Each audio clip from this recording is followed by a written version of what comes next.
ಶ್ರೀಮಾತ್ರೇ ನಮಃ ಶ್ರೀ ಗುರುಭ್ಯೋ ನಮಃ. ಎಲ್ಲರಿಗೂ ನಮಸ್ಕಾರ.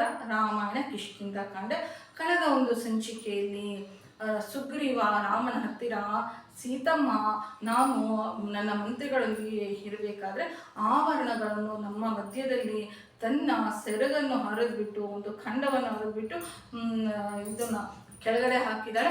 ಈ ಆಭರಣಗಳು ಸೀತಮ್ಮಂದೇನ ನೋಡು ಅಂತ ಹೇಳಿರುವಂಥ ಒಂದು ಘಟ್ಟದಲ್ಲಿ ನಾನು ರಾಮಾಯಣವನ್ನು ಮುಗಿಸಿದ್ದೆ.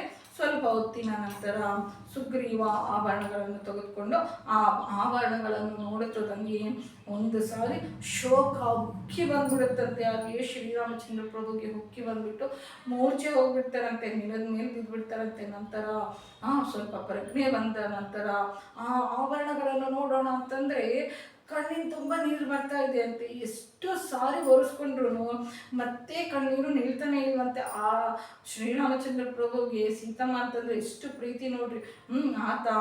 ಆಗ ಲಕ್ಷ್ಮಣ ಸ್ವಾಮಿಯನ್ನು ಕರೆದ್ಬಿಟ್ಟು, ಲಕ್ಷ್ಮಣ, ಈ ಆಭರಣಗಳನ್ನು ಒಂದು ಸಾರಿ ನೋಡ್ಬಿಡು, ಇವು ಮುರಿದೋಗಿಲ್ಲ. ಸೀತೆ ಆಭರಣಗಳನ್ನು ಬಿಡಬೇಕಾದ್ರೆ ಹುಲ್ಲಿನ ಮೇಲೆ ಬಿಟ್ಟಿರೋದ್ರಿಂದ ಅವು ಹಾಗೇ ಬಿದ್ದೋಗಿದೆ, ನೀನು ಒಂದು ಸಾರಿ ನೋಡು ಅಂತಂತಾರಂತೆ. ಆಗ ಲಕ್ಷ್ಮಣ, ಅಣ್ಣ, ಈ ಕೇಯೂರಗಳು ಅತ್ತಿಗೆ ಇಟ್ಕೊತಾ ಇಲ್ಲ ಗೊತ್ತಿಲ್ಲ, ಅಂದರೆ ಬಳೆಗಳು ಹಾಕ್ಕೊತಾ ಇಲ್ಲ ಗೊತ್ತಿಲ್ಲ. ಈ ಕುಂಡಲಗಳು ಅಂತಂದರೆ ಕಿವಿ ಓಲೆಗಳನ್ನು ಅತ್ತಿಗೆ ಇಟ್ಕೊತಾ ಇಲ್ಲ ನನಗೆ ಗೊತ್ತಿಲ್ಲ. ಅಣ್ಣ, ಈ ನೂಪುರಗಳು ಮಾತ್ರ ಅತ್ತಿಗೆವಿ ಅಂತಂದರೆ ಈ ಕಾಲಿನ ಗೆಜ್ಜೆಗಳು ಮಾತ್ರನೇ ಅತ್ತಿಗೆವಿ ಅಂತಂದರೆ ಎಷ್ಟು ಪವಿತ್ರವಾಗಿ ಆ ಕಾಲದಲ್ಲಿ ಒಂದು ಹೆಂಗಸರನ್ನು ನೋಡ್ತಾ ಇದ್ರು. ಮತ್ತೆ ಅರಣ್ಯಕಾಂಡದಲ್ಲಿ ಮಾರೀಚ ಇದು ಮಾಡಬೇಕಾದ್ರೆ ನನ್ನನ್ನು ದುಷ್ಟ ಬುದ್ಧಿಯಿಂದ ನನ್ನ ಮೇಲೆ ಕೋರಿಕೆ ಇರೋದ್ರಿಂದ ನೀನು ರಾಮನ ಹಿಂದೆ ಬಂದಿದ್ಯಾ ಅಂತ ಸೀತಮ್ಮ ಅಪವಾದ ಆಗ್ತಾರೆ. ಅದು ಅವತಾರ ಪ್ರಯೋಜನಕ್ಕೋಸ್ಕರ ಆ ಥರ ಅಪವಾದ ಆಗ್ತಾರೆ.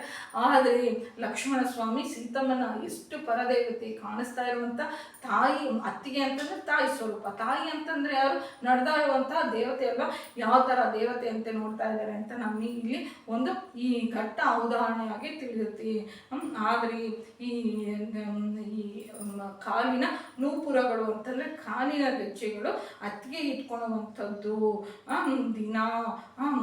ದಿನ ಪ್ರತಿದಿನ ಅತ್ತಿಗೆ ಕಾಲಿಗೆ ನಮಸ್ಕಾರ ಮಾಡಬೇಕಾದ್ರೆ ನಾನು ಈ ನೂಪುರಗಳನ್ನು, ಈ ಗೆಜ್ಜೆಗಳನ್ನು ಪಾದದಲ್ಲಿ ನೋಡ್ತಾ ಇದ್ದೆ ಅಂತ ಅಂತಾರಂತ. ಆಗುವ ಸುಗ್ರೀವ ರಾಮನೊಂದಿಗೆ ಅಯ್ಯಯ್ಯೋ ಹೀಗೆ ಅಳ್ಕೊಡ್ದು ರಾಮ, ನಾನು ಕೂಡ ನಿನ್ನಂಗೆ ಕಷ್ಟದಲ್ಲಿದ್ದೀನಿ, ನೀನು ಆಲೋಚನೆ ಮಾಡು, ನಾನು ಈ ಥರನೇ ಆಡ್ತಾ ಇದ್ದೀನಿ. ನಿನ್ನಂಗೆ ನನ್ನ ಹೆಂಡತಿಯನ್ನು ಕೂಡ ಅಪಹರಣ ಮಾಡಲಾಗಿದೆ, ನಿನಗೆ ಹೇಳುವಷ್ಟು ಸಮರ್ಥ ನಾನಲ್ಲ. ಆದರೆ ಒಂದು ಸಾರಿ ನೆನಪು ಮಾಡ್ಕೋ, ಸ್ನೇಹದಲ್ಲಿರುವಂಥ ಲಕ್ಷಣ ಹೇಳ್ತಾ ಇದ್ದೀನಿ.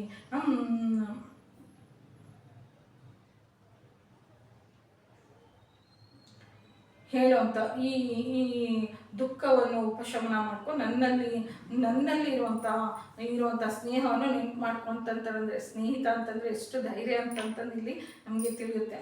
ಅದಕ್ಕೋಸ್ಕರ ನಾನು ಒಂದು ನಿಮಿಷ ಏನು ಹೇಳಬೇಕು ಅಂತ ಬ್ಲಾಂಕ್ ಆಗಿಬಿಡ್ತು. ಅದಕ್ಕೋಸ್ಕರನೇ ಒಂದು ನಿಮಿಷ ನಾನು ಮೌನವಾಗಿಬಿಟ್ಟೆ, ಕ್ಷಮಿಸಿ. ಕೂಡಲೇ ರಾಮ ಸ್ವಸ್ಥತೆಯನ್ನು ಹೊಂದಿಬಿಟ್ಟು ಉತ್ತಮವಾಗಿರುವಂಥ ಮಿತ್ರ ಎಂತಹ ಮಾತನ್ನು ಹೇಳಬೇಕು ಅಂತಹ ಮಾತನ್ನು ಹೇಳ್ದಯ್ಯ ಸುಗ್ರೀವ. ಆದರೆ ನನಗೊಂದು ವಿಷಯವನ್ನು ಹೇಳು, ಆ ರಾಕ್ಷಸ ಎಲ್ಲಿರ್ತಾನೆ ನನಗೆ ಹೇಳು, ನಾನು ಕೂಡಲೇ ಆ ರಾಕ್ಷಸನನ್ನು ಸಂಹಾರ ಮಾಡ್ತೀನಿ ಅಂತ ಹೇಳ್ತಾರಂತ. ಆ ಸುಗ್ರೀವ, ನಾನು ಸತ್ಯವನ್ನು ಹೇಳ್ತಾ ಇದ್ದೀನಿ, ನನ್ನ ಮಾತನ್ನು ನಂಬು, ನಿನ್ನ ಹೆಂಡತಿಯನ್ನು ಹುಡುಕುವಂಥ ಜವಾಬ್ದಾರಿ ನನ್ನದು. ಆದರೆ ನಿನ್ನ ಹೆಂಡತಿಯನ್ನು ಅಪಹರಣ ಮಾಡ್ಕೊಂಡು ಹೋಗಿರುವಂಥ ರಾಕ್ಷಸನ ಹೆಸರು ನನಗೆ ಗೊತ್ತಿಲ್ಲ, ಎಲ್ಲಿರ್ತಾನೋ ನನಗೆ ಗೊತ್ತಿಲ್ಲ. ನೀನು ಚಿಂತೆ ಇಟ್ಕೋಬೇಡ, ಮೊದಲು ನನ್ನ ಕಾರ್ಯಕ್ಕೆ ಸಹಾಯ ಮಾಡು ಅಂತಂತಾರಂತೆ. ಆಗ ರಾಮ, ಆ ವಾಲಿ ಎಲ್ಲಿರ್ತಾನೆ ಅಂತ ಹೇಳು, ನಾನು ಕೂಡಲೇ ಸಂಹಾರ ಮಾಡ್ತೀನಿ. ಇಷ್ಟಕ್ಕೆ ಮುಂಚೆ ನಾನಿವತ್ತು ಅಸತ್ಯವನ್ನು ಆಡಿಲ್ಲ, ಇನ್ನು ಮುಂದೆ ಕೂಡ ಅಸತ್ಯವನ್ನು ಹೇಳೋದಿಲ್ಲ.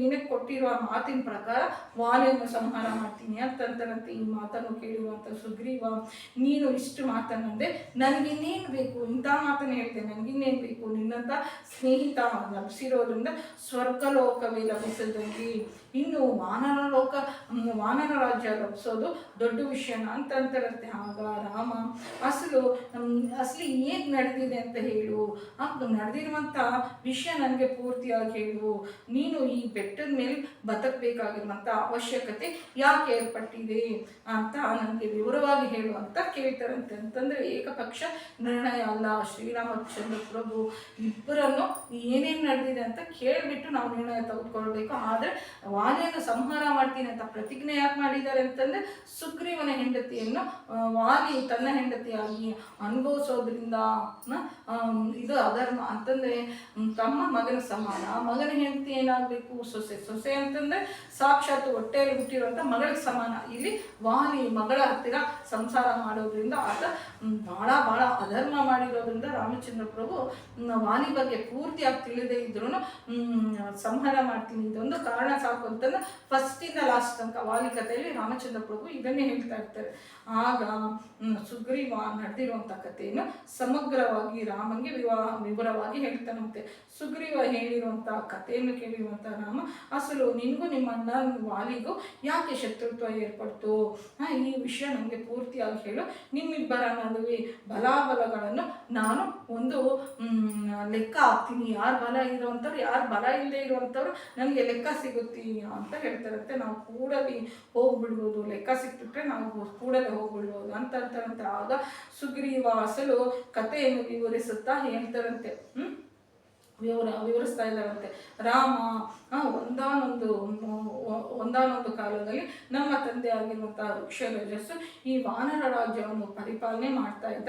ಈ ವೃಕ್ಷರಜಸ್ಸಿಗೆ ಇಂದ್ರನ ಅನುಗ್ರಹದಿಂದ ವಾಲಿ ಔರಸ ಪುತ್ರನಾಗಿ ಜನ್ಮಿಸ್ತಾನೆ. ಸೂರ್ಯನ ಅನುಗ್ರಹದಿಂದ ನಾನು ಔರಸ ಪುತ್ರನಾಗಿ ಜನ್ಮಿಸಿದ್ದೀನಿ. ದೊಡ್ಡ ಮಗನಾಗಿರುವಂಥ ವಾಲಿ ಅಂತಂದರೆ ತಂದೆಗೆ ಪ್ರೀತಿಯನ್ನು ಹೊಂದಿರ್ತಾನೆ. ನಾನು ಕೂಡ ಬಹಳ ಕಾಲ ವಾಲಿಯನ್ನು ಪ್ರೀತಿಯಿಂದ ಅನುಗಮಿಸ್ತಾ ಇದ್ದೆ. ಸ್ವಲ್ಪ ಕಾಲ ಆದ ನಂತರ ವೃಕ್ಷರಜಸ್ಸು ಪ್ರಾಣ ಬಿಡಬೇಕಾದ್ರೆ ದೊಡ್ಡ ಮಗನಾಗಿರುವಂಥ ವಾಲಿಗೆ ಪಟ್ಟಾಭಿಷೇಕ ಮಾಡಿದ. ನಾನು ವಾಲಿಯಲ್ಲಿ ವಿನಯ ವಿಧೇಯತೆಗಳಿಂದ ಭಕ್ತಿ ಭಯದಿಂದ ಇರ್ತಾ ಇದ್ದೆ, ಭಾಳ ಪ್ರೀತಿಯಿಂದ ಸೇವಿಸಿದ್ದೀನಿ. ಧರ್ಮಾತ್ಮ ಇಲ್ಲಿ ಸುಗ್ರೀವ ಅಂತಂದರೆ ಭಾಳ ಧರ್ಮಾತ್ಮಪ್ಪ. ಇವರ ಧರ್ಮಕ್ಕೆ ಕೈ ಮುಗಿಬೇಕು, ಮುಂದೆ ಬರುತ್ತೆ ಇವರೆಷ್ಟು ಧರ್ಮಾತ್ಮರು ಅಂತಂತಂದು. ದುಂದುವಿ ಅನ್ನುವಂಥ ರಾಕ್ಷಸ ಮಾಯಾವಿಯ ಮಗ, ಅವನ ಹೆಸರು ಮಾಯಾವಿ. ಈ ಮಾಯಾವಿಗೂ ವಾಲಿಗೂ ಒಬ್ಬ ಸ್ತ್ರೀ ಸಂಬಂಧವಾಗಿ ವೈರ ಏರ್ಪಡ್ತು. ಒಬ್ಬೇ ಹೆಣ್ಣಿಗೋಸ್ಕರ ಇಬ್ಬರು ಗಂಡಸರು ಹೊಡ್ಕೊಳ್ತಾ ಇದ್ದಾರೆ ಅಂತಂದರೆ ಅಲ್ಲಿ ವಾಲಿಯ ಒಂದು ವ್ಯಕ್ತಿತ್ವ ಇಂಥದ್ದು ಅಂತ ನಾವಿಲ್ಲಿ ಅರ್ಥ ಮಾಡ್ಕೊಬೇಕಾಗಿರುತ್ತೆ. ಎಷ್ಟು ಚಂಡಾಲವಾಗಿರುವಂಥ ವ್ಯಕ್ತಿತ್ವ, ಎಷ್ಟು ಕೀಳಮಟ್ಟವಾಗಿರುವಂಥ ವ್ಯಕ್ತಿತ್ವ, ಅದನ್ನ ಒಂದು ವರ್ತನೆ ಯಾವ ಥರ ಇರ್ತಾ ಇತ್ತು ಅಂತ ಇಲ್ಲಿ ಮೊದಲನೇ ಮಾತಿನಲ್ಲೇ ನಾವು ತಿಳ್ಕೊಬೇಕಾಗುತ್ತೆ. ಅಲ್ಲಿ ಮಾಯಾವಿ ವಾಲಿಗೆ ಸಂಬಂಧಿಸಿರುವಂಥ ವೈರ ಬರುತ್ತೆ. ಈ ಕಾರಣದಿಂದ ಮಾಯಾವಿ ಒಂದು ದಿನ ರಾತ್ರಿ ಕಿಷ್ಕಿಂಧ ದ್ವಾರದ ಹತ್ರ ಬಂದ್ಬಿಟ್ಟು ಗಟ್ಟಿಯಾಗಿ ಕೇಕಗಳನ್ನು ಹಾಕ್ತಾನಂತೆ. ವಾಲಿ ಹೊರಗಡೆ ಬಾರೋ, ನಾವಿಬ್ಬರು ಯುದ್ಧ ಮಾಡ್ಕೊಳ್ಳೋಣಂತೆ, ಈ ದಿನ ನಿನ್ನನ್ನು ಸಂಹಾರ ಮಾಡ್ತೀನಿ ಅಂತ ಅಂತಾರಂತೆ. ಆಗಿನ ತನಕ ತನ್ನ ಹೆಂಡತಿಯವರೊಂದಿಗೆ ಸಂತೋಷವಾಗಿ ಕಾಲವನ್ನು ಕಳೀತಾ ಇರುವಂಥವ್ರು ವಾಲಿ ಬೇಗ ಹೊರಗಡೆ ಬಂದ್ಬಿಡ್ತಾರಂತೆ. ಆಗ ನಾನು ಕೂಡ ಹೊರಗಡೆ ಬಂದೆ.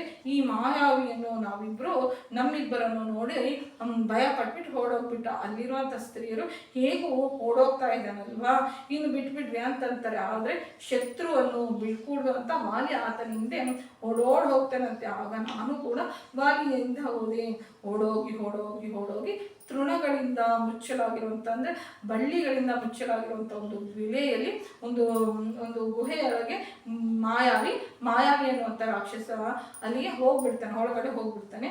ಅಲ್ಲಿಗೆ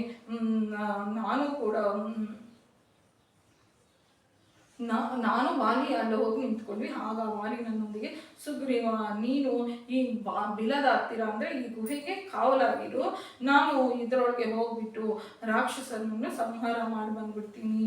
ನೀನು ನನ್ನ ತಮ್ಮ ಚಿಕ್ಕವನು, ನನ್ನ ಪಾದದ ಮೇಲೆ ಆಣೆ ಇಟ್ಟು ಹೇಳ್ತಾ ಇದ್ದೀನಿ, ನೀನು ಇಲ್ಲೇ ನಿಂತ್ಕೊಂಡಿರು ಅಂತ ವಾಲಿ ಗುಹೆ ಒಳಗಡೆ ಹೋಗ್ತಾರಂತೆ. ಆಗ ವಾಲಿ ಒಳಗಡೆ ಹೋಗ್ಬಿಟ್ಟು 1 ವರ್ಷಗಳು 1 ಇಯರ್ ಅಂತಂದ್ರೆ 1 ವರ್ಷಗಳು ಕಳೆದೋಗ್ಬಿಡ್ತಂತೆ. ನಾನು ಹೊರಗಡೆ ನಿಂತ್ಕೊಂಡಿರೋನು ಹಾಗೆ ನಿಂತ್ಕೊಂಡಿದ್ದೀನಿ. ಬಹಳ ಕಾಲದ ನಂತರ ಒಳಗಿಂದ ರಾಕ್ಷಸರ ಕೇಕೆಗಳು ಕೇಳಿಸುತ್ತಂತೆ. ರಾಕ್ಷಸರು ಕೂಗ್ತಾ ಇದ್ದಾರಂತೆ. ಈ ದ್ವಾರದಿಂದ ನೊರೆಗಳಿಂದ ಕೂಡಿರುವಂಥ ರಕ್ತ ಪ್ರವಹಿಸ್ತಾ ಹೊರಗಡೆ ಬಂತಂತೆ. ಎಲ್ಲಿ ವಾಲಿಯ ಮಾತಾಗಲಿ ವಾಲಿಯ ಸದ್ದಾಗಲಿ ಕೇಳಿಸ್ತಿಲ್ಲ.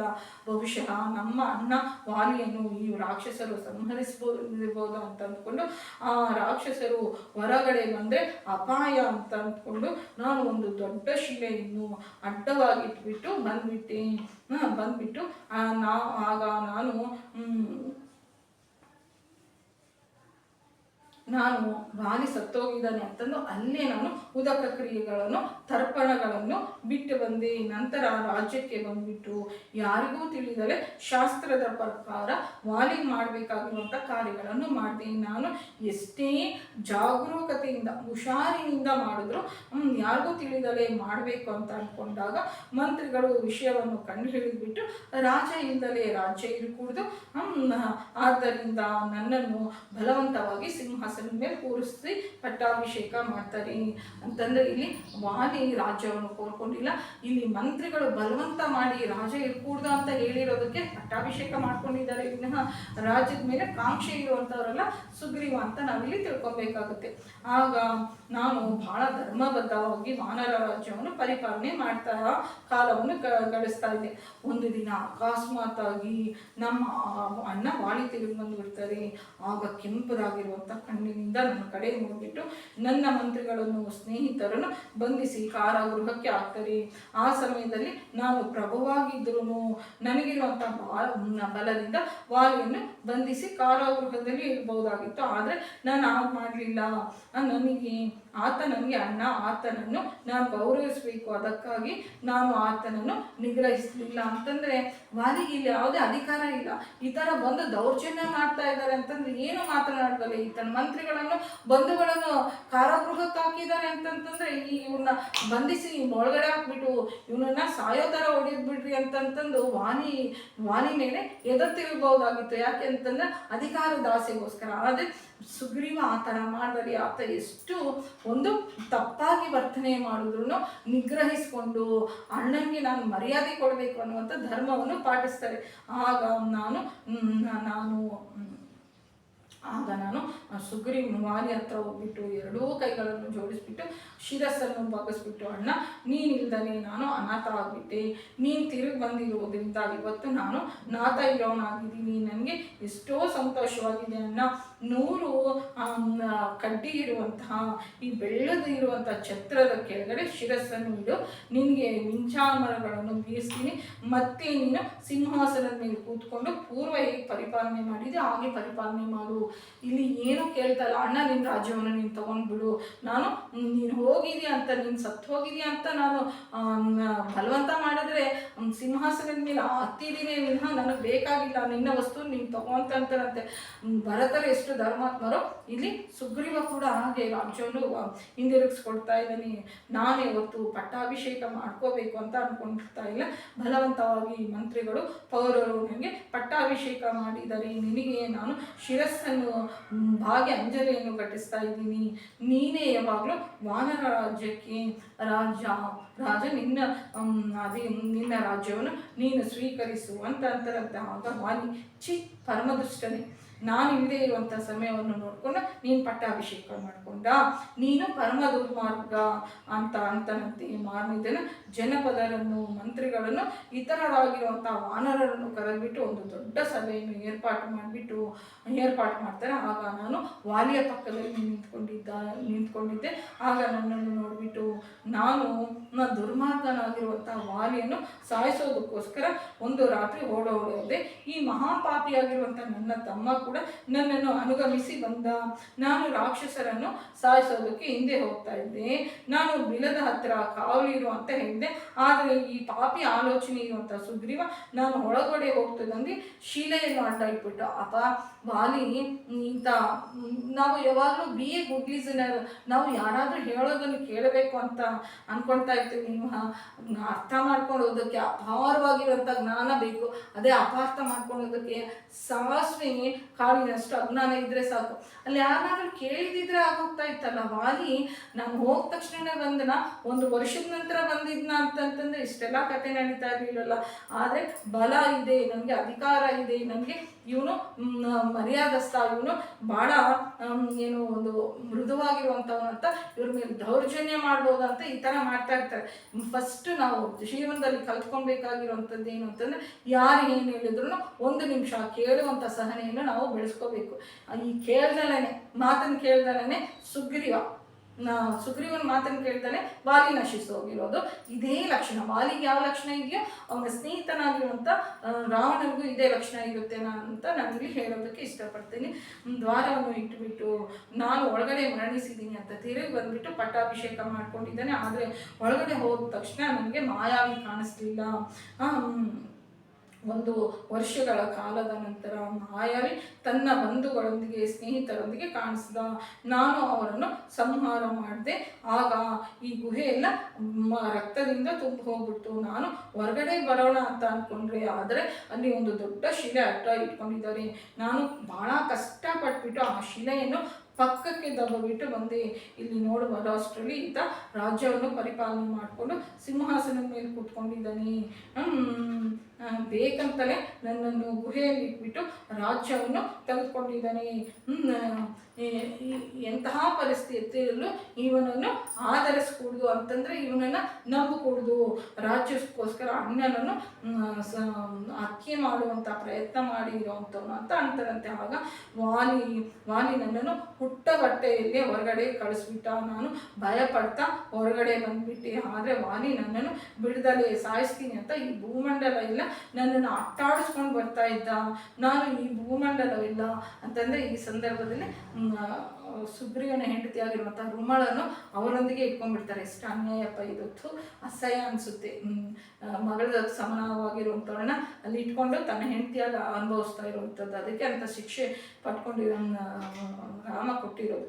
ಆಗ ಭೂಮಂಡಲ ಎಲ್ಲ ಓಡೋಗ್ತಾ ಇದೆ. ಈ ಬೆಟ್ಟದ ಮೇಲೆ ವಾಲಿ ಬರೋದಿಲ್ಲ ಅಂತ ಕಡೆಯದಾಗಿ ಈ ಬೆಟ್ಟದ ಮೇಲೆ ಕೂತ್ಕೊಂಡೆ. ಇದು ಈ ಸಲಹೆ ಕೊಟ್ಟಂಥವ್ರು ಯಾರು ಅಂದರೆ ಸ್ವಾಮಿ ಹನುಮಂತರು. ನಾನು ಎಲ್ಲೋದ್ರೂ ಸುಗ್ರೀವ ಬರ್ತಾ ಇದ್ದಾನೆ ಅಂತಂದ್ರೆ, ಅಪ್ಪ ಸುಗ್ರೀವ ಬರದೇ ಇರುವಂಥದ್ದು ಋಷ್ಯಮುಖ ಪರ್ವತಕ್ಕೆ ಬಂದರೆ ವಾಲಿಯ ಶಿರಸ್ಸು 1000 ಹೋಳಾಗುತ್ತೆ. ಮುಂದೆ ಬರುತ್ತೆ. ಮುಂದೆ ಕೆಲವಷ್ಟು ಸಂಚಿಕೆಗಳ ನಂತರ ಇನ್ನೇನು ಮುಂದಿನ ಸಂಚಿಕೆಯಲ್ಲೋ ಆ ನಂತರದ ಸಂಚಿಕೆಯಲ್ಲೋ ಯಾಕೆ ಈ ಋಷ್ಯಮುಖ ಪರ್ವತದಲ್ಲಿ ವಾಲಿ ಬದುಕೋದಿಲ್ಲ ಅಂತ ನಾನು ನಿಮ್ಮೆಲ್ಲರ ಹತ್ರ ಪ್ರಸ್ತಾಪ ಮಾಡ್ತೀನಿ. ಆಗ ಬೆಟ್ಟದ ಮೇಲೆ ಕೂತ್ಕೊಂಡೆ ನನಗೆ ಅತ್ಯಂತ ಪ್ರಿಯವಾಗಿರುವಂಥ ಹೆಂಡತಿಯಾಗಿರುವಂಥ ರುಮಳನ್ನು ನಾನು ಬದುಕಿರಬೇಕಾದ್ರೆ ತನ್ನ ಹೆಂಡತಿಯಾಗಿ ಅನುಭವಿಸ್ತಾ ಇದ್ದಾನೆ. ನಾನು ಮಾಡದೇ ಇರುವಂಥ ಪಾಪಕ್ಕೆ ನನ್ನನ್ನು ಹುಟ್ಟು ಬಟ್ಟೆಯಿಂದ ಹೊರಗಡೆ ದಬ್ಬಿ ಬಿಟ್ಟಿದ್ದಾನೆ. ನಾನು ಎಷ್ಟು ಹೇಳಿದ್ರು ಕೇಳ್ತಾ ಇಲ್ಲ. ಮೇಲಾಗಿ ನನ್ನ ಹೆಂಡತಿಯನ್ನು ತನ್ನ ಹೆಂಡತಿಯಾಗಿ ಮಾಡ್ಕೊಂಡಿದ್ದೇನೆ. ಇಷ್ಟು ಕಷ್ಟದಲ್ಲಿ ಇದ್ದೀನಿ ರಾಮ ಅಂತಂತಂದು ಅಳ್ತಾರಂತೆ. ಈ ಮಾತನ್ನು ಕೇಳಿರುವಂಥ ರಾಮ ಹದ್ದುಗಳ ಬೆಕ್ಕೆ ಇರುವಂಥ ಕಟ್ಟಿರುವಂಥ ಸೊಟ್ಟಾಬಟ್ಟ ಅಂತಂತಂದರೆ ಇಲ್ಲದೆ ಇರುವಂಥ ನೇರವಾಗಿರುವಂಥ ಬಾಣಗಳು ನನ್ನ ಅಕ್ಷಯ ಬಾಣ ತೋರಿನಲ್ಲಿ ಇದೆ. ನಡವಳಿ ಅಂತಂದರೆ ಒಂದು ಪ್ರವರ್ತನೆ ತಿಳಿದೇ ಇರುವಂಥ ಪಾಪಾತ್ಮನಾಗಿರುವಂಥ ವಾಲಿ ಎಷ್ಟು ಕಾಲ ನನಗೆ ಕಾಣಿಸೋದಿಲ್ಲ ಅಷ್ಟು ಕಾಲ ಮಾತ್ರನೇ ಬದುಕ್ತಾನೆ. ವಾಲಿ ನನಗೆ ನನ್ನ ಕಣ್ಣಿಗೆ ಬಿದ್ದ ತಕ್ಷಣವೇ ಮನಸ್ತಾನೆ. ನೀನು ಚಿಂತೆ ಇಟ್ಕೋಬೇಡ, ವಾಲಿಯನ್ನು ನಾನು ಸಂಹರಿಸ್ತೀನಿ ಅಂತ ಹೇಳ್ತಾನೆ. ವಾಲಿ ಎಲ್ಲಿದ್ದಾನೆ ತೋರಿಸು ಅಂತ ಅನ್ನುವಂಥ ಒಂದು ಶುಭ ಘಟ್ಟದಲ್ಲಿ, ವಾಲಿ ಸಂಹಾರ ಘಟ್ಟದಲ್ಲಿ ನಾನು ಕಥೆಯನ್ನು ಮುಗಿಸ್ತಾ ಇದ್ದೀನಿ.